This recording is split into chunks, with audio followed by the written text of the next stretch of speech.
अस्सलामुअलैकुम दोस्तों, आज हम बात करने वाले हैं यूएई दुबई हुकूमत की जानिब से जो तमाम गैर मुल्कियों के लिए नया हुक्म जारी किया गया है।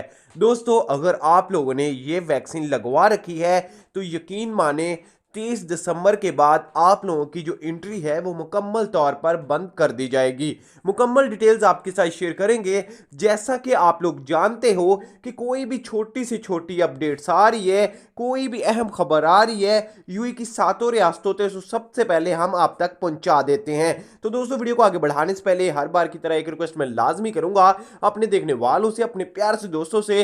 दोस्तों, वीडियो पसंद आने की सूरत में वीडियो को लाइक और चैनल को अपने प्यार से हाथों से सब्सक्राइब लाजमी कर लेना है और इस वीडियो को अपने दोस्तों के साथ भी लाजमी शेयर कर दीजिएगा। तो बात करते हैं कौन सी वैक्सीन का कहा गया है। देखिए, अगर आप लोगों ने चाइना की वैक्सीन लगवाई हुई है तो आपकी एंट्री बंद कर दी जाएगी जब तक आप लोग बूस्टर वैक्सीन नहीं लगवाते। तो जल्द से जल्द बूस्टर वैक्सीन लगवाएं, ऐसा ना हो कि आप लोगों को एयरपोर्ट से वापस भेज दिया जाए।